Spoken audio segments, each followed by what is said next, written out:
दुनिया में अगर सबको पीछे छोड़कर आगे जाना है तो अकेले रहकर अपना काम अच्छाई और खुशी से करते रहे। खुद को सुधार ले, अगर तू काम नहीं करेगा तो तेरा साथ कोई नहीं देगा। ऐसा महात्मा गौतम बुद्ध ने कई सालों पहले अपने शिष्यों से क्यों कहा था?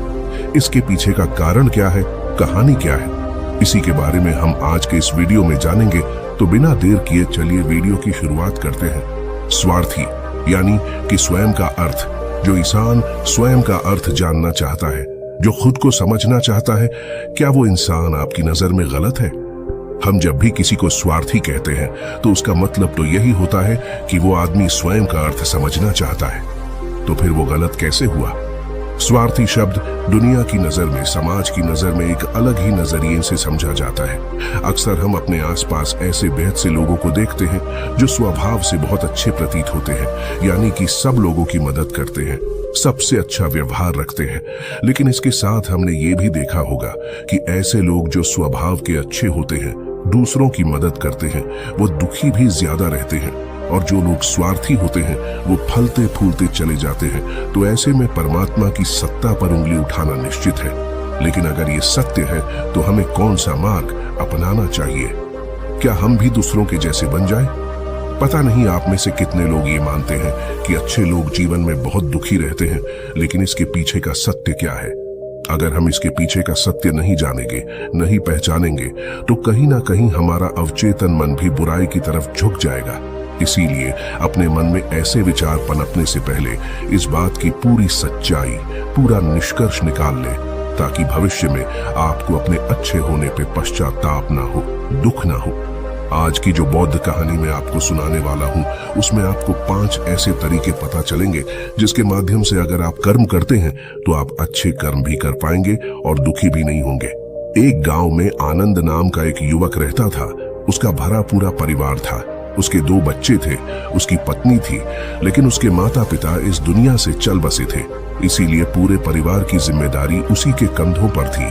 बच्चे अपनी पढ़ाई करते थे और उसकी पत्नी अपने घर गृहस्थी के कामों के साथ गाय, भैंस, बकरी इत्यादि का दूध बेचकर अपना घर चलाती थी। और आनंद पहाड़ में पत्थर तोड़ने का काम करता था। बहुत ही मेहनत भरा काम था। पूरे दिन काम करता तो रात को थक कर घर पर वापस लौटता। लेकिन इतनी मेहनत करने के बाद भी अगर आनंद को गांव का कोई भी आदमी मदद के लिए बुलाता तो आनंद कभी भी मना नहीं करता था। उसके जीवन का एक ही सिद्धांत था, अगर मैं दूसरों की मदद करूंगा तो परमात्मा मेरा साथ देंगे, परमात्मा मेरे साथ कुछ बुरा नहीं होने देंगे। आनंद अपने इस सिद्धांत का पालन बहुत ही कड़ाई के साथ करता था। वह इस सिद्धांत पर इतना विश्वास करता था कि अगर कोई बाहर का आदमी उससे मदद मांग ले तो वो अपने घर का काम भी अधूरा छोड़कर उस आदमी की मदद करने के लिए पहुंच जाता था, जिसकी वजह से उसकी पत्नी बहुत परेशान रहती थी। वो अक्सर आनंद को समझाने की कोशिश करती थी कि सबसे पहले अपना काम, अपने परिवार को देखो। 2 बच्चे हैं हमारे और फिर भी तुम दूसरों के काम करने में लगे रहते हो। अरे अपने घर को तो संभालो। अपना घर संभाल नहीं रहा, दूसरों की मदद करने चले हैं। और जब ऐसी ऐसी बातें आनंद के कानों में पड़ती तो उसके हृदय में कांटा चुभने लगता था और उन दोनों में लड़ाई झगड़ा शुरू हो जाता था। अक्सर उनके लड़ाई झगड़े का यही सबसे बड़ा कारण होता था। लेकिन ना तो आनंद अपने आप को बदल पाया और ना ही उसकी पत्नी ने उसको समझाना कभी बंद किया। इसी वजह से आए दिन उनके घर में क्लेश होता रहता था। जहां तक उस गांव वालों की बात थी तो वो आनंद के स्वभाव को जानते थे और वो जानबूझकर जो काम आसान भी होता था, उनके सामर्थ्य में भी होता था, उस काम के लिए भी वो आनंद को बुलाते थे ताकि उन्हें कम मेहनत करनी पड़े। कहने का अर्थ ये है कि गांव वाले आनंद के इस शिष्टाचार का फायदा उठाते थे, लाभ उठाते थे और सब पीछे से उसका मजाक उड़ाते थे, उसे बेवकूफ कहते थे।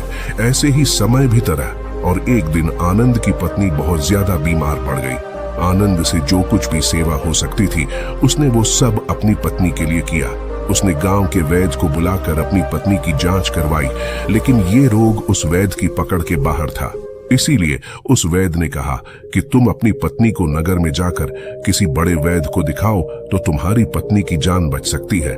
जल्द से जल्द नगर पहुंचने की व्यवस्था करो, नहीं तो तुम्हारी पत्नी के प्राण संकट में हो जाएंगे। ये सुनकर आनंद के पैरों तले जमीन फिसल गई।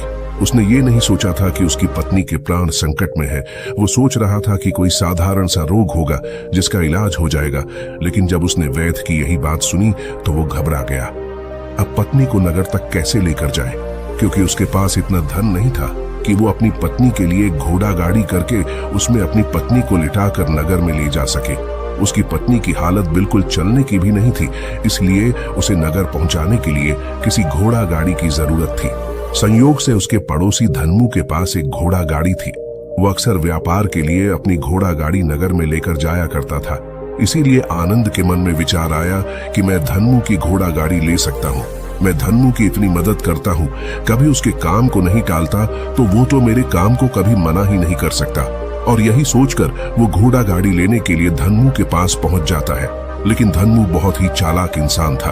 वो बिना किराए के अपनी घोड़ा गाड़ी अपने सगे संबंधियों के लिए भी नहीं ले जाता था, तो आनंद की तो दूर की बात रही। जब आनंद ने उससे घोड़ा गाड़ी के बारे में पूछा तो उसने ये कहकर उसका ये काम टाल दिया कि मेरे घोड़े बहुत ज्यादा बीमार हैं, वो शायद बच भी मुश्किल से पाएंगे। 5 दिनों से वो कुछ नहीं खा रहे। तो ऐसे में बेचारा घोड़ा गाड़ी लेकर कहा, नगर तक पहुंच पाएगा? हाँ, अगर तुम कुछ धन की व्यवस्था कर सकते हो तो मैं अपने एक मित्र की घोड़ा गाड़ी तुम्हारे लिए मंगवा सकता हूँ। ये सुनकर आनंद परेशान और चिंतित हो गया, क्योंकि उसके पास धन तो था ही नहीं। इसका मतलब उसकी पत्नी बड़े नगर में वैद्य के पास इलाज के लिए पहुंच ही नहीं पाएगी। उलझन भरे हुए विचार लिए हुए जब आनंद वापस आ रहा तो उसने एक दिल दहलाने देने वाला दृश्य देखा। उसने देखा कि धन्मू के घोड़े, जो धन्मू के अनुसार बीमार थे और कुछ खा भी नहीं रहे थे, वही घोड़े गांव का ही एक युवक उसकी बाड़ से खोलकर बाहर ला रहा था और गाड़ी में उसको जोत रहा था। ये देखकर पहले तो आनंद को कुछ समझ में नहीं आया। उसके बाद जब आनंद ने उस युवक से पूछा तो उसने बताया कि धन्मू ने ये घोड़ा गाड़ी उसे किराए पर दी है। ये सुनकर आनंद का दिल टूट गया। उसने कभी सपने में भी नहीं सोचा था कि उसका सबसे अच्छा मित्र धन्मू उसके साथ ऐसा कर सकता है। हालांकि ये इस बात पर दुखी होने का वक्त नहीं था, इसीलिए आनंद वहां से जल्दी से लौट जाता है और गांव के ही एक सेठ के पास जाकर कुछ धन उधार लेकर धन्मू को दे देता है। धनु अपने मित्र की घोड़ा गाड़ी मंगवा देता है, जिसके बाद वो अपनी पत्नी को वैद्य के पास नगर में ले जाता है। जब उसकी पत्नी का इलाज चल रहा था तो आनंद यही सोच रहा था कि एक वो दिन था जब धन्मू की बेटी बीमार हो गई थी और धन्मू यहाँ पर नहीं था, तो मैं पूरी रात वैद्य जी के पास उसके लिए बैठा रहा था। उसकी देखरेख की थी, उसकी सेवा की थी। इतने दिनों तक धन्मू नहीं आया था, तब मैं ही उसके परिवार की देखरेख किया करता था। हाय, कैसा दुर्भाग्य है ये, जिसके लिए मैंने इतना कुछ किया। उसने एक घोड़ा गाड़ी देने से मुझे मना कर दिया, और वो भी तब जब मेरी पत्नी जिंदगी और मौत के साथ खेल रही थी। कुछ देर बाद वैद्य बाहर आकर आनंद को एक बहुत बुरी खबर देता है। वो आनंद को बताता है कि उसकी पत्नी को कर्क रोग हो चुका है और इसका कोई भी इलाज नहीं है। उसके पास कुछ समय ही शेष बचा है। यह सुनकर आनंद दुखी होकर वहीं जमीन पर बैठ गया। उसकी पूरी दुनिया उजड़ने वाली थी और उसे कोई रास्ता नजर नहीं आ रहा था। कुछ समय बाद उसकी पत्नी चल बसी और अब दोनों बच्चों की जिम्मेदारी उसके कंधों पर आ गई थी। लेकिन यहाँ पर आनंद के सारे सिद्धांत टूट चुके थे, उसके सारे भरम खत्म हो चुके थे। अब उसके दिमाग में एक ही बात थी कि अच्छा, कर्म करने से परमात्मा साथ नहीं देता, बल्कि जो बुरे लोग हैं वो लोग फलते फूलते हैं, और इस बात का मैं सबसे बड़ा गवाह हूँ। ये विचार अक्सर उसके दिमाग में चलते रहते थे और इसी वजह से उसका मन धीरे धीरे संन्यस्त हो गया, देश दुनिया से दूर हट गया। और एक दिन ऐसा भी आया जब वो अपने बच्चों को अपने रिश्तेदारों के पास छोड़कर इस देश दुनिया को त्याग कर एक सन्यासी बनने के लिए घर से निकल पड़ा। उसने गांव में किसी को कुछ नहीं बताया। किसी को नहीं पता था कि आनंद अचानक कहाँ गायब हो गया। सन्यास की दीक्षा लेने के लिए वो एक बौद्ध भिक्षु के पास पहुंचता है। बौद्ध भिक्षु उस समय ध्यान में बैठे हुए थे। ध्यान से बाहर आने के बाद वो बड़े ध्यान से आनंद के चेहरे को देखते हैं और उससे सन्यासी बनने का कारण पूछते हैं। इस पर आनंद उन्हें अपनी पूरी आपबीती सुना देता है और कहता है कि हे महात्मा, इस दुनिया से मुझे कुछ भी हासिल नहीं हुआ। मेरा मन इस दुनिया से विरक्त हो चुका है। जब अपने दोस्तों ने ही मेरा साथ नहीं दिया तो इस दुनिया में रहने का क्या मतलब, और इसी वजह से मैं सन्यासी बनना चाहता हूँ। यह सुनने के बाद बौद्ध भिक्षु ने उपदेश देना शुरू किया। उन्होंने कहा कि याद रखना बेटा, जीवन से विरक्त होकर सन्यासी बनना तुम्हें परम सुख तक कभी नहीं पहुंचा सकता, परमानंद तक कभी नहीं पहुंचा सकता। तुम दुनिया से आपने मन पर एक बोझ लेकर विरक्त हुए हो। तुम दुनिया से परमात्मा की खोज करने के लिए विरक्त नहीं हुए हो। इस भ्रम में कभी मत रहना तुम संसार से विरक्त हुए हो, क्योंकि संसार ने तुम्हें धोखा दिया, ऐसा तुम्हें लगता है। इसीलिए तुम परमात्मा पे कभी विश्वास नहीं कर पाओगे और ना ही उन पर अपनी पूर्ण आस्था बना पाओगे। इसीलिए सन्यासी होने का भी तुम पूरा लाभ कभी नहीं उठा पाओगे। सन्यासी होने का लाभ तब मिलता है जब हमारी प्रभु में, परमेश्वर में, परमात्मा में पूर्ण आस्था बन जाती है। मैं तुमसे पूछता हूं, या तुम्हारी आस्था परमात्मा में है? यह सुनकर आनंद कहता है कि हे महात्मा, मैं तो दुनिया देखकर आया हूं कि जो बुरे कर्म करता है वो फलता फूलता है, और जो अच्छा काम करता है उसे कुछ भी नहीं देता। परमात्मा उसे दुखी दुख देता है। इसीलिए मैं परमात्मा पर अपनी पूर्ण आस्था कैसे बना सकता हूं? यह सुनकर उस बौद्ध भिक्षु ने कहा कि यही तो मैं तुम्हें समझाना चाहता हूं कि तुम पूरी ऊर्जा अपनी सन्यासी जीवन में लगाओ और उसके बाद भी तुम्हें फल प्राप्त ना हो तो तुम्हें कैसा लगेगा। इसीलिए किसी की भी मदद करने के लिए मैं 5 सिद्धांत तुम्हें बताता हूं। ये 5 सिद्धांत समझकर संसार में वापस लौट जाओ और संसार में एक ग्रस्त जीवन जियो। उसके बाद ही सन्यासी जीवन का उदय होता है। जब हम अपने ग्रस्त जीवन को पूर्ण रूप से समझ लेते हैं और अपनी जिम्मेदारियों का निर्वाह कर देते हैं। ये कहकर बौद्ध भिक्षु ने कहना शुरू किया कि जब भी तुम किसी की सहायता करते हो, किसी की मदद करते हो, तो उसमें सबसे पहली बात, सबसे पहला सिद्धांत जो ध्यान में रखने का होता है वो होता है कि किसी की मदद करते वक्त, किसी की सहायता करते वक्त कभी भी उससे उम्मीद मत रखना। ये मत सोचना कि आज मैंने इसकी सहायता कर दी, मदद कर दी, तो कल बदले में ये भी मेरी सहायता करेगा, मेरी मदद करेगा। अगर तुम ऐसा सोचोगे तो तुम्हें जीवन में दुखों का सामना करना ही पड़ेगा, क्योंकि एक नहीं तो दूसरा, या दूसरा नहीं तो तीसरा, कोई ना कोई तुम्हारी उम्मीद जरूर तोड़ेगा। और वास्तविकता में वो मदद या वो सहायता नहीं होती, वो हमारे लालच का ही एक रूप होता है। हम उसकी सहायता या मदद निर्भर तरीके से नहीं कर रहे हैं। हमारे मन में लालच का भाव है, हमारे मन में बदले का भाव है। हम ये सोचकर मदद करते हैं कि इसकी मदद कर देता हूं तो कल ये मेरा भी मदद करेगा, और यही लालच हमें अक्सर उन लोगों की मदद करने पर विवश करता है जो किसी न किसी रूप में धनवान होते हैं, क्योंकि हमें लगता है कि कल ये आदमी धन के द्वारा मेरी मदद कर सकता है। और इसीलिए जिस इंसान को वास्तविकता में मदद की आवश्यकता है, हो सकता है वो गरीब हो, लेकिन हमारा मन अपने लालच के वशीभूत होकर उसकी मदद कभी नहीं करेगा। इसीलिए किसी की मदद और किसी की सहायता करने के अपने विचार को विस्तार दो। केवल एक प्रकार के वर्ग के लिए अपनी सहायता या अपनी मदद पेश मत करना, उन सब के लिए समान होनी चाहिए। जरा सोचो, एक तरफ तुम्हारा मित्र हो जिसके पास धन है, संपदा है, और दूसरी तरफ कोई गरीब औरत हो जो भूखी बैठी हुई है। तुम्हारा दोस्त तुमसे कहता है कि यार आज तो खाने के लिए अच्छे अच्छे पकवान मंगवा लो बाजार से, और दूसरी तरफ वो औरत तुमसे 2 सूखी रोटी मांग रही है, तो तुम किसकी मदद करोगे? कौन मदद का हकदार सबसे पहले है?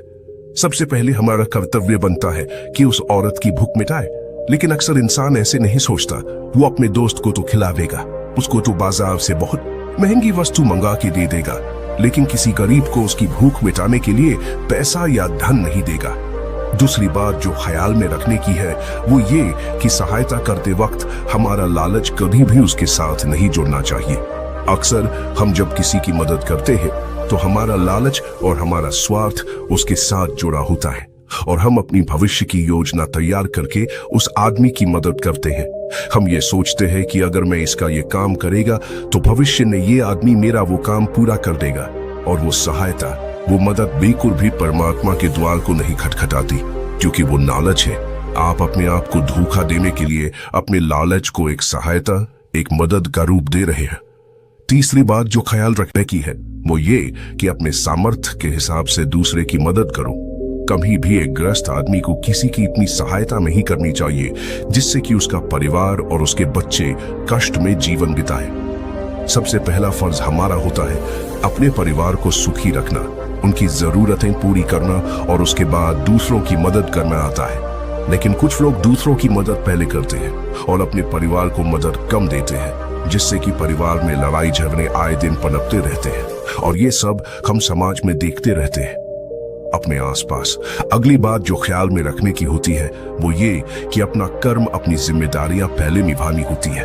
हम अपना कर्म, अपना काम छोड़कर पहले दूसरों की मदद करने के लिए चले जाते हैं, और जब दूसरा बदले में हमारी मदद नहीं करता तो हमारा दिल दुखी हो जाता है। हम सोचते हैं कि मैंने तो अपना काम छोड़कर उस आदमी की मदद की थी और वो आदमी मेरी मदद ही नहीं कर रहा है। इसीलिए अपना कर्म सर्वोपरि, अपना कर्म सबसे ऊपर, क्योंकि वही काम करने के लिए इस दुनिया में हमारा जन्म हुआ है। और सबसे आखिर में जो बात समझने की है वो ये कि परमात्मा की मर्जी से ही सब कुछ होता है। हमारा कर्तव्य है अपने कर्म को करते जाना। कर्मी धर्मी तो ऊपर वाले के हाथ में है, इसीलिए जो कुछ भी होता है सब ऊपर वाले पे छोड़ दो। अगर तुम्हें कोई धोखा भी देता है तो यह समझ के चलो कि वो सब ऊपर वाले की करनी होती है। आप ये मान के चलो कि मैं करता नहीं हूं, मैं तो एक माध्यम हूं, करवाने वाला तो वो है, उसके सामने किसकी मर्जी चली। जब ये आस्था, ये विश्वास हमारे मन में पनपने लगता है तो हमारी सारी शिकायतें दूर हो जाती है, क्योंकि इस दुनिया में जो भी होता है अच्छे के लिए होता है, जो भी हो रहा है अच्छे के लिए हो रहा है, और जो भी होगा अच्छा ही होगा। चाहे हमारी बुद्धि आज वर्तमान में इस सिद्धांत को ना समझ पाए, लेकिन जीवन में कभी ना कभी किसी ना किसी मोड़ पर आपको जरूर ये एहसास होगा कि जो हुआ था वो अच्छे के लिए ही हुआ था। इसीलिए सारी शिकायतें दूर कर दो और बस अपना कर्म करते जाओ।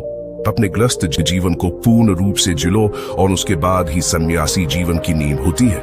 इसके बाद बौद्ध भिक्षु ने आनंद को कहा कि वापस अपने गांव लौट जाओ, अपनी बेटियों को वापस लेकर आओ, उन्हें पालो पोसो, अपने बच्चों को वापस लेकर आओ, दूसरी शादी कर लो, लेकिन बच्चों का पालन पोषण अच्छे तरीके से करो। यह सुनकर आनंद अपने बच्चों के साथ अपने गांव में वापस लौट आता है। गांव में किसी को खबर नहीं थी कि आनंद कहां पर गया हुआ था और वो क्या जान लेकर वापस लौटा है। लेकिन अगले दिन सुबह सुबह गांव वालों में आनंद के चेहरे पर एक अलग ही चमक, एक अलग ही आभा पाई। तो इस कहानी से हमें यह सीख मिलती है कि दूसरों के पीछे भागने से अच्छा है अकेले रहकर अपने आप को सुधारो और अपनों का काम बड़े ही खुशी से करो, और शांत रहकर अपने आप की दिमाग की मनस्थिति को सुधारो। तो अब हम आपको बताएंगे कि शांत रहने के क्या क्या फायदे हैं।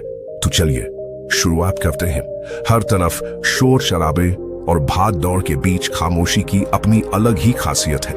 आपने कई कविताओं में भी पढ़ा होगा कि मौन रहकर एक दूसरे की बात को समझना सबसे सुंदर संवाद है। लेकिन क्या आप ये जानते हैं कि चुप रहने के अपने शारीरिक और मानसिक फायदे भी हैं? विशेषज्ञ मानते हैं कि मौन यानी शांत रहने से व्यक्ति अधिक दिमागदार और उत्पादक बनने की ओर अग्रसर होता है। इससे उसके मानसिक और शारीरिक स्वास्थ्य दोनों में सुधार हो सकता है। मौन धारण करने का महत्व आज हम जिस युग में जी रहे हैं उसमें टेक्नोलॉजी एक महत्वपूर्ण भूमिका निभाती है। जहां लोग एकांत की खोज में लगे रहते वो खुद को इन्हीं टेक्नोलॉजी को कहीं गुम कर देते हैं। लेकिन मौन को मन में बैठाने की दिशा में पहला कदम यह है कि आप अपने मानसिक स्वास्थ्य को अन्य सभी पहलुओं से बढ़कर समझें और फिर उन तकनीकों को शामिल करने का सचेत प्रयास करें जो आपको मौन रहने की आत्मीय उदारता और शक्ति का अनुभव करने की अनुमति दे। गाड़ियों के बेतहाशे हॉर्न से लेकर आसपास बजने वाले म्यूजिक, ऑन डिमांड शो और लोगों की छटर पटर से लेकर आपकी बिल्डिंग के ऊपर से उड़ते हुए हवाई जहाज की आवाज तक, हर तरफ एक घना शोर है जिसमें दूसरों की तो क्या, कभी कभी खुद की भी आवाज नहीं सुन पाते। आपके अंतर्मन की आवाज जिसे सुनने से आपके जीवन की आधी परेशानी का समाधान मिल सकता है।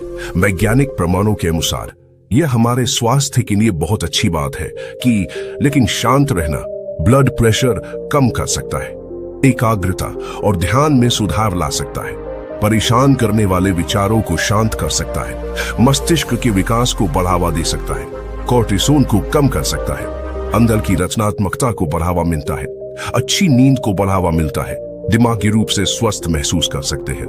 हालांकि यहाँ मौन रहने का मतलब परेशानी में भी चुप्पी साधे रहने से नहीं है, बल्कि अनावश्यक किसी भी शोर से दूर रहने और ध्वनि प्रदूषण से बचना है। मौन रहते हुए धीरे धीरे गहरी सांस लेने से और भी फायदे मिल सकते हैं। चुप रहना है अनेक समस्याओं का हल। तनाव घटाने और एकाग्रता बढ़ाने के लिए हम आपको अब 9 फायदे बनाएंगे। मेडिटेशन और ध्यान लगाना खुद को शांत करने और तनाव घटाने का एक बेहतरीन तरीका है। आपने ध्यान दिया होगा कि हर धर्म और संस्कृति ने शांत और मौन रहने को महत्व दिया गया है। चाहे आप इसे धार्मिक नाम दें या जीने का एक तरीका माने, लेकिन दिन भर में कुछ समय तक शांत रहना आपके स्वास्थ्य के लिए बहुत फायदेमंद साबित होता है। कई साइकोलॉजिस्ट भी कॉन्फिडेंस बढ़ाने, कंसंट्रेशन बढ़ाने, मन की शांति और पॉजिटिव थिंकिंग के लिए कुछ मिनट मौन धारण करने की सलाह देते हैं। जब हम कुछ समय मौन या चुप रहते हैं तो हमें खुद से बात करने का मौका मिलता है। हम चिंतन मनन करते हैं, जिससे हमारा मन शांत होता है, दिमाग रिलैक्स रहता है और हमारा दिमाग नई ऊर्जा और विचारों से भरता है। चलिए आपको बताते हैं चुप या मौन रहने के 9 फायदे। पहला फायदा, दिमाग बेहतर काम करता है। एक रिसर्च के मुताबिक अगर हम दिन भर में कुछ मिनट शांत, तो हमारा दिमाग रिचार्ज होता है और बेहतर काम करता है। इसके लिए दिन भर में सिर्फ 3 मिनट चुप रहने से शुरुआत करें। ऐसा करने से आप देखेंगे कि आपका दिमाग ठंडा तो रहता ही है, आपके व्यक्तिगत रिश्तों में भी सुधार होता है। दूसरा फायदा, तनाव वाले हार्मोन नियंत्रित होते हैं। आज के दौर में हर तरफ शोर ही शोर है, इसकी वजह से दिमाग में तनाव पैदा होना लाजमी है। ऐसे में अगर आप हर रोज कुछ देर मौन रहने की प्रैक्टिस करते हैं तो इससे आपके तनाव पैदा करने वाले हार्मोन के लेवल में कमी आती है। इससे आपका दिमाग शांत होता है, गुस्सा नियंत्रित रहता है और तनाव बढ़ाने वाले हार्मोन्स का लेवल घटता है। तीसरा फायदा, ब्रेन सेल्स बनती है। अक्सर तनाव, स्ट्रेस, एंजाइटी और लगातार बोलते रहने और शोर शराबे के चलते हमारे दिमाग की कोशिकाएं मरने लगती हैं। ऐसे में कुछ देर मौन रहने से हमारे दिमाग की सेल्स दोबारा बनती है और उनका पुनर्निर्माण हमारे दिमाग की शक्ति बढ़ाता है। इससे हमारी एकाग्रता बढ़ती है और दिमाग तेज होता है। चौथा फायदा, क्रिएटिविटी बढ़ती है। जब हम दिन भर की उलझनों में उलझे रहते हैं, इस वजह से हम शांत होकर सोचने समझने की क्षमता खोने लगते हैं। इस वजह से हमारी क्रिएटिविटी खत्म होने लगती है। जब हम कुछ देर मौन रहते हैं तो हमारे दिमाग की नई नई क्रिएटिविटी उभर कर सामने आती है। हम में सोचने समझने और सुनने की क्षमता बढ़ती है, पर हम कुछ नया कर पाते हैं। पांचवा फायदा, परिस्थितियों का सामना बेहतर ढंग से करते हैं। एक रिसर्च में पाया गया है कि जो लोग मौन रहने की आदत डालते हैं वो मुश्किल और तनावपूर्ण परिस्थितियों से बेहतर ढंग से निकल पाने में सक्षम होते हैं। इसकी वजह यह है कि मुश्किल परिस्थिति में वो अपना आपा नहीं खोते और लॉजिक के साथ अपने दिमाग को भी व्यायाम करवाएं। जिस तरह शरीर को मजबूत बनाने के लिए शारीरिक व्यायाम जरूरी है, उसी तरह दिमाग को मजबूत बनाने के लिए उनकी ताकत बढ़ाना जरूरी है। मौन रहना दिमाग के लिए एक व्यायाम जैसा ही है और इससे दिमाग की मांसपेशियां तंदुरुस्त रहती हैं। सातवां फायदा, पॉजिटिव विचारों का संचार। मौन रहना हमारे दिमाग को पॉजिटिव विचारों से भरता है। जब हम दिमाग को बाहरी शोर शराबे से दूर करते हुए कुछ समय खुद पर केंद्रित करते हैं तो हम अपने आसपास की अच्छाइयों को बेहतर ढंग से देख और समझ पाते हैं। इसके साथ ही हम अपने आसपास और खुद के भीतर की अच्छाइयों को अप्रिशिएट कर पाते हैं। इसीलिए कुछ समय मौन रहते हुए खुद को समझना, अपने भीतर झांकना और अपने बारे में समझना एक बेहतरीन प्रैक्टिस है। आठवां फायदा, एक अच्छे श्रोता और समीक्षक। चुप रहना और कुछ समय तक खुद को स्थिर रखना आपको एक अच्छा श्रोता और समीक्षक बनाता है। ऐसा इसलिए क्योंकि जब आप चुप रहते हैं तो आप बोलने की बजाय अधिक से अधिक सुनते हैं और उसका विश्लेषण कर पाते हैं। इससे आप पूरे तर्क और वितर्कों को जानने के बाद सही फैसला ले पाते हैं। आप सभी पक्षों को सुनते, समझते और डिसीजन ले पाते हैं। चुप रहना आपके दिमाग को शांत करता है और आपको लॉजिकल समीक्षक बनाता है। नौवां फायदा, कैसे रखें खुद को। कुछ मिनटों के लिए मौन रहने के लिए लोग बहुत तरीकों का सहारा लेते हैं। कुछ भगवान के नाम का जाप करते हैं, कुछ आपके कृत्यों का विश्लेषण करते हैं, वहीं कुछ लोग माइंडफुलनेस प्रैक्टिस अपनाते हैं। चलिए आपको बताते हैं खुद से जोड़ते हुए मौन धारण करने के कुछ आसान तरीके। माइंडफुलनेस एक बेहतरीन मेडिटेशन प्रैक्टिस है जो आपको शांत रखने के साथ ही एंजाइटी और दिमाग को कंट्रोल करने का काम करती है। इसके लिए आप ये स्टेप्स अपना सकते हैं। पहला स्टेप, सबसे पहले आराम की अवस्था में बैठ जाएं और अपनी आंखों को रिलैक्स करते हुए मूंद लें। दूसरा स्टेप, आप अपनी सांसों पर पूरा ध्यान केंद्रित करें। अपनी सांस के उठने और गिरने की गति पर ध्यान दें और अपना दिमाग बाहरी शोर से दूर सिर्फ और सिर्फ अपनी सांसों पर केंद्रित करें। तीसरा स्टेप, अपनी सांसों पर ध्यान देना आपके पूरे शरीर को शांत करता है, दिमाग में रक्त संचार बढ़ाता है और तनाव दूर करने में मददगार होता है। चौथा स्टेप, खुद को शांत करते हुए अपने पूरे शरीर को अंदर ही अंदर स्कैन करना भी फायदेमंद साबित होता है। इससे आपको अपने शरीर के बारे में बेहतर समझ में आता है। इससे आपके दिमाग और शरीर के बीच में बेहतर संबंध स्थापित होता है। हम उम्मीद करते हैं कि ये जानकारी आपके काम आएगी। तो चलिए जानते हैं हमारे शब्दों में कितनी ताकत होती है एक कहानी के माध्यम से। तो चलिए उस कहानी की शुरुआत करते हैं। जो लोग बुद्धिमान हैं वह ये जानते हैं कि शब्द हथियार की तरह होते हैं जिनसे किसी को भी बचाया जा सकता है या किसी को भी मारा जा सकता है। अब आप सोच रहे होंगे कि शब्दों से किसी को मारा कैसे जा सकता है। तो जरा सोचिए, ज्यादातर आत्महत्याओं के पीछे किसका कारण होता है? किसी के पति ने कुछ कहा, किसी के पिता ने कुछ कहा और उन लोगों ने आत्महत्या कर ली। ये आत्महत्या किसके कारण हुई? वो पीड़ित के मन को इतना दुखी कर गए कि उसके मन से वो दुख सहना और ज्यादा बर्दाश्त करना नामुमकिन हो गया और इसी वजह से उन्होंने आत्महत्या कर ली। ऐसे ही आपके शब्द किसी को नया जीवन प्रदान कर सकते हैं। जब कोई आदमी उदास होता है या दुखी होता है तो आपके शब्द उसमें एक नया जोश, एक नया उत्साह भर सकते हैं और एक हारा हुआ आदमी अपने जीवन में एक नई शुरुआत कर सकता है, सिर्फ शब्दों के माध्यम से, हमारी वाणी के माध्यम से। तो अब तक आप ये तो समझ ही गए होंगे कि हमारे शब्द हमारे जीवन को किस तरह निर्धारित करते हैं, शब्दों में कितनी ताकत होती है और किसी से बात करते वक्त हमें कितनी सावधानी से अपने शब्द सुनने चाहिए। आज की जो बौद्ध कहानी मैं आपको सुनाने वाला हूँ उसमें आपको सीधे सीधे तौर पर कुछ ऐसे तरीके पता चलेंगे, कुछ ऐसी परिस्थितियां पता चलेंगी जहां पे आपको हमेशा चुप रहना चाहिए। कुछ परिस्थितियों में अगर आप कुछ नहीं बोलेंगे तो वही आपके लिए सबसे ज्यादा बेहतर होगा। इससे पहले कि आप इस कहानी में खो जाए, इस चैनल को सब्सक्राइब जरूर कर ले। तो चलिए कहानी शुरू करते हैं।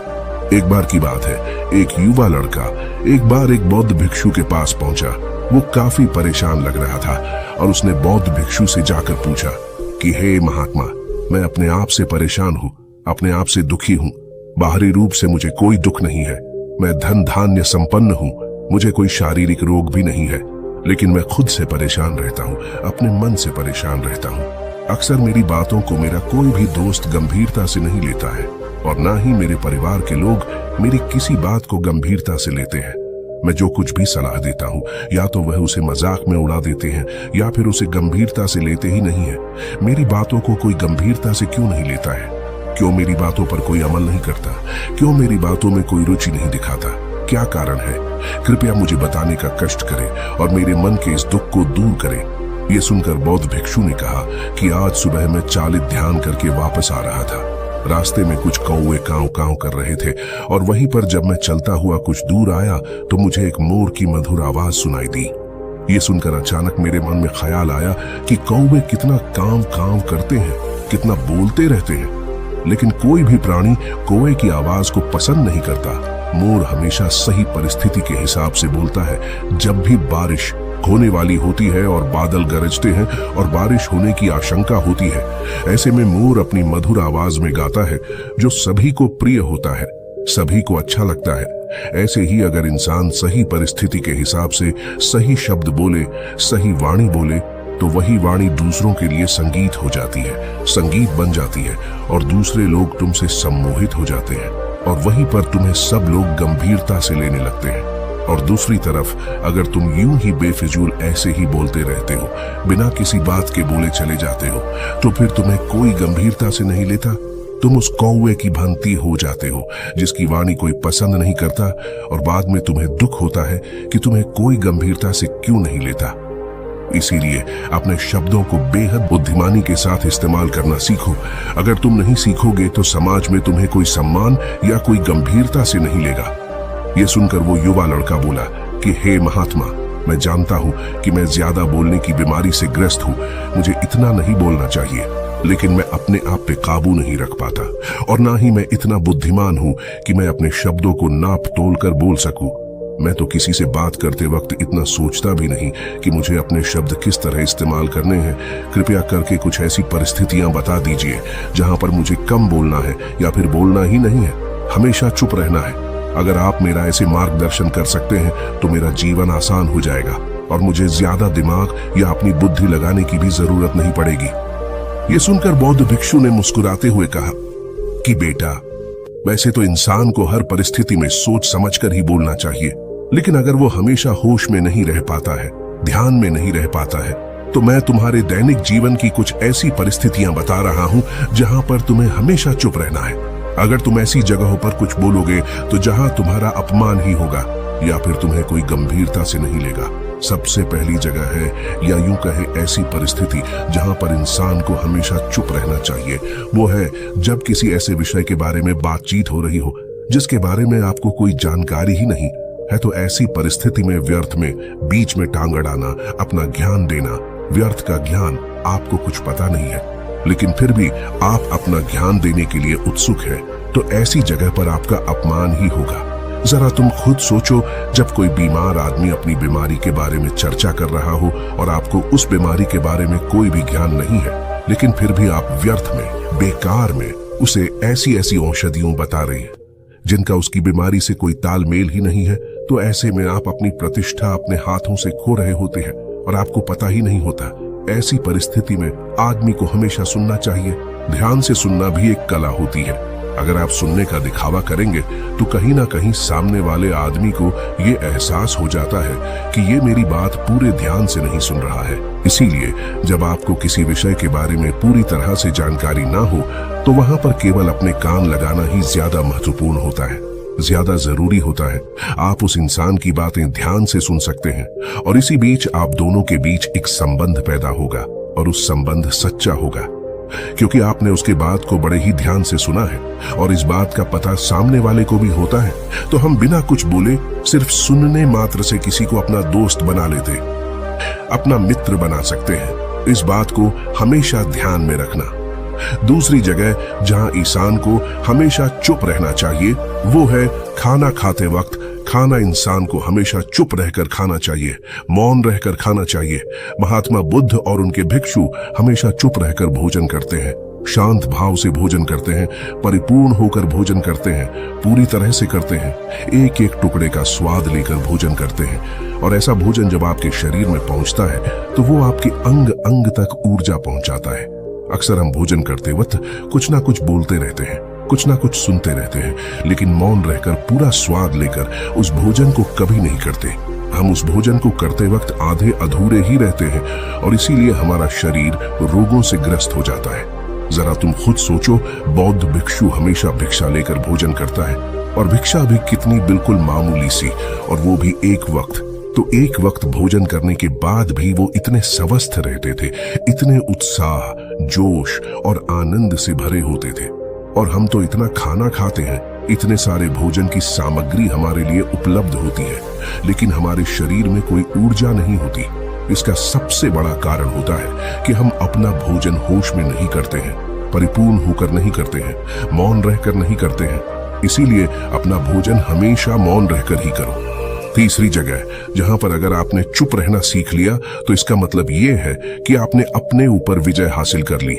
जी हाँ, गुस्से में शांत रहना या चुप रहना इतना आसान नहीं होता है। अक्सर हम गुस्से से भरकर कुछ ऐसे शब्द या अपशब्द बोल जाते हैं जिसका पछतावा हमें हमेशा बाद में होता रहता है। लेकिन जुबान से निकला हुआ शब्द वापस नहीं हो सकता, उस शब्द को मिटाया भी नहीं जा सकता। अब वो जिंदगी भर हमारे दामन से जुड़ चुका है और वो गुस्से में बोला गया। अब शब्द हमारे मन को समय समय पर बेचैन करता रहता है, दुखी करता रहता है। लेकिन गुस्से के वक्त चुप रहना सीखना भी एक बहुत बड़ी कला होती है। गुस्से में आदमी का अपने ऊपर काबू खा रहता है, अपनी इंद्रियों को वश में कहाँ रख पाता है। इसीलिए इस कला को आप तभी सीख सकते हैं जब आप गुस्सा भी होश में रहकर कर पाए। जब भी आपको गुस्सा आए, आपके दिमाग में सिर्फ एक ही बात आए कि मुझे चुप रहना है, मुझे किसी से कुछ गाली गलौच नहीं करना, किसी को कोई अपशब्द नहीं बोलना। और जब ये विचार गुस्से के साथ जुड़ जाता है और धीरे धीरे ये आदत बन जाता है तो आप अपने गुस्से को भी काबू में करना सीख जाते हैं। जब भी कभी गुस्सा आए तो किसी को कुछ बोलने की बजाय कुछ शारीरिक व्यायाम करना शुरू कर, उछलना, भागना, दौड़ना, जिम करना, कुछ भी। आप ऐसा व्यायाम कर सकते हो जिसमें आपका शरीर थक जाए। आप पाएंगे कि जब आपका शरीर थक जाता है तो आपका मन भी शांत हो जाता है। आपने उस गुस्से की ऊर्जा को एक सकारात्मक रूप दे दिया और यही बुद्धिमान व्यक्ति की पहचान होती है, जो दूसरों के तानों से भी अपना घर बना लेता है, अपनी कामयाबी के रास्ते निकाल लेता है। वही सच में बुद्धिमान आदमी है। जो जहर को भी दवा बनाकर इस्तेमाल करना सीख जाए, वही असली बुद्धिमान होता है। चौथी जगह जहां आप चुप रहेंगे तो आपके लिए वही सबसे ज्यादा बेहतर होगा, वही आपको सम्मान दिलाएगा। चौथी जगह है जब चार लोग आपस में बैठकर बातें कर रहे हो, कोई बैठक कर रहे हो, तो वहां पर जब चार लोग बात कर रहे होते हैं तो चारों लोग एक साथ तो बात कर नहीं सकते। एक बार में एक व्यक्ति बोलेगा और तीन सुनेंगे, तभी वो बैठक कामयाब हो पाएगी, तभी वो चर्चा सही रूप में आगे बढ़ पाएगी। लेकिन अगर कोई आदमी ऐसा बैठा हुआ है जो बीच में ही दूसरे की बात काटकर अपनी बात को ऊपर रखना चाहता है, तो ऐसे में वो चर्चा या वो बैठक आपको कहीं नहीं पहुंचाएगी और चारों लोगों के बीच आप सबसे मूर्ख कहलाओगे। अगर आपको अपनी बात कहनी है तो सामने वाले को अपनी बात पूरा करने दो, उसके बाद अपने विचार रखो। यही एक भद्र पुरुष या फिर कहीं अच्छे आदमी की पहचान होती है। और आखिरी जगह, अगर हमारे माता पिता हमें कुछ कह देते हैं, हमारे बड़े बुजुर्ग हमें किसी बात पर डांट देते हैं या हमें थप्पड़ भी मार देते हैं, तो ऐसी जगहों पे आपका चुप रहना ही उनके प्रति सम्मान दिखाएगा, उनके प्रति आदर का भाव व्यक्त होगा। अगर आप उनके सामने उनका विरोध कर देते हैं, उनका प्रतिरोध कर देते हैं, तो वो गुस्सा तो थोड़ी देर बाद शांत हो जाएगा, लेकिन वो कही गई बात, वो विरोध किया हुआ शब्द या फिर कुछ भी उल्टा सीधा हमेशा आपके मन को सताएगा और आपके माता पिता को हमेशा यही लगेगा कि आज ये हमारी इज्जत नहीं करता, आज ही हमारी बात नहीं मानता, क्योंकि ये कमाने लग गया है, ये बड़ा आदमी बन गया है। ऐसी ऐसी बातें उठेंगी, ऐसे ऐसे तंज कसी जाएंगे। इसीलिए ऐसी जगह पे आप मौन रहिए, चुप रहिए, कुछ मत बोलिए, अपने गुस्से को अपने अंदर ही पी लीजिए, कुछ व्यायाम कर लीजिए, भाग लीजिए, दौड़ लीजिए, आपका मन अपने आप शांत हो जाएगा। आखिर में बौद्ध भिक्षु ने अपनी बात को खत्म करते हुए कहा कि कम शब्दों में अपनी भावनाओं को उतारना सीखो। शब्द हथियार की तरह होते हैं, बोलो तो होश में बोलो, ध्यान में बोलो। जीवन शैली ऐसी बना लो कि आप जब भी बोलो पूरे होश में रहकर बोलो, पूरे आनंद के साथ बोलो, पूरे प्रेम के साथ बोलो। ऐसी वाणी बोलो जो दूसरे के दिल को ठंडक पहुंचाती हो, दूसरे के मन को भी शांत कर देती हो, और वो तभी संभव है जब आप प्रतिपल होश में रहकर बोले। इसके बाद वो युवा लड़का बौद्ध भिक्षु के सामने नतमस्तक हो गया और उनको प्रणाम करते हुए अपने घर वापस लौट गया। अब हम जानेंगे महात्मा गौतम बुद्ध के अनुसार अपने मन को जल्दी से जल्दी वश में कैसे किया जाए। तो चलिए जानते हैं गौतम बुद्ध से शांति के फायदे। तो आपको पता चल रहे अब गौतम बुद्ध के अनुसार अपने मन को कैसे संयमित किया जाए। चलिए उसके बारे में जानते हैं। भगवान गौतम बुद्ध कहते थे, यह संसार एक माया जाल है जो कि मनुष्य को अच्छाई भी दिखाता है और बुराई भी दिखाता है। कभी सुंदरता दिखाता है तो कभी दुर्बलता दिखाता है। कभी यह संसार मनुष्य को आकर्षित करता है और कभी कभी मनुष्य को इतना उलझा देता है कि मनुष्य को खुद के जीवन का ध्यान ही नहीं रहता। इसलिए संसार के माया जाल से बचने के लिए भगवान गौतम बुद्ध कहते हैं, जो पुरुष अपने खुद के इंद्रियों से कभी नहीं हारा, वह संसार से या पूरे ब्रह्मांड के किसी भी चीज से कभी हार ही नहीं सकता। वह मनुष्य जहां भी हो उसकी विजय निश्चित है। दोस्तों, आपको बता दे कि इंद्रियों का मतलब होता है कान, नाक, त्वचा, जीभ, हाथ। इन 5 शरीर के भागों को मुख्य इंद्रियां कहा जाता है। इन इंद्रियों को जो पुरुष या स्त्री अपने मन से संयमित कर पाते हैं, वह पुरुष या स्त्री बड़ी ही आसानी से संसार के महासागर को पार कर लेते हैं। यानी कि किसी भी चीज से वह आकर्षित नहीं होते और अपना कर्म बड़े ही विश्वास के साथ करते रहते हैं। ऐसे ही मनुष्य संसार में या इस लोक में या परलोक में बार बार विजयी होते रहते हैं। तो चलिए जानते हैं कि हमारे मन को कैसे वश में किया जाए ताकि हम इस संसार के माया जाल में फिर से न फंसे। भगवान गौतम बुद्ध कहते हैं, मन को वश में करने के लिए सबसे पहले आपको यह जानना होगा कि आपके शरीर से श्रेष्ठ आपकी इंद्रियां होती है, आपकी इंद्रियों से श्रेष्ठ आपका मन होता है और आपके मन से श्रेष्ठ आपकी बुद्धि होती है, और अंततः बुद्धि से श्रेष्ठ आपका आत्मा होता है और आत्मा से भी श्रेष्ठ परमात्मा होते हैं, यानी भगवान होते हैं। तो अगर आपके मन को वश में करना है तो सबसे पहले आपकी बुद्धि में यह विचार करें कि मैं आज से बुरे कामों के बारे में सोचूंगा भी नहीं और मेरे अच्छे काम विश्वास से करता रहूंगा। दोस्तों, अगर आप बुरी आदतों के बारे में सोचोगे ही नहीं तो वह आदतें आपकी बुद्धि पर हावी नहीं होगी और आप कभी गलत काम नहीं करोगे। तो सबसे पहली बात तो ये है कि अपने बुद्धि में से बुरी आदतों को निकाल दो और अपनी बुद्धि में जो भी आपका काम है उस काम के बारे में विचार डालना शुरू कर दो। फिर आपकी बुद्धि आपके मन को आपके काम के बारे में संदेश देगी और मन सभी इंद्रियों को वश में करके आपके काम के ऊपर लगा देगा। तो इसी तरह से करते करते आपका मन एक दिन अवश्य ही वश में हो जाएगा, और जिस व्यक्ति का मन वश में हो जाता है उस व्यक्ति के मन में हमेशा ही भगवान वास करते हैं। तो देखा दोस्तों, मन को वश में करने के लिए सबसे पहले आपको अपनी बुद्धि को अपने काम के बारे में ज्ञान देना होगा और बुद्धि में से बुरी आदतों को बिल्कुल निकलना होगा, यानी कि उनके बारे में सोचना ही छोड़ना होगा। तब जाकर आप अपने मन को वश में अवश्य ही कर पाओगे, और जब आप पूर्णतः आप अपने मन को वश में कर लोगे तब आपके लिए सुख दुख सर्दी गर्मी और मान अपमान सब एक जैसा होगा और आप इस दुनिया के माया से परे हो जाओगे। आपको कोई भी चीज आकर्षित नहीं कर पाएगी, उल्टा आपसे ही लोग आकर्षित होंगे और आप जैसा भी काम करते हैं लोग भी आपको देखकर वैसा ही काम करेंगे और लोगों को आप एक आकर्षित और बुद्धिमान मनुष्य लगोगे।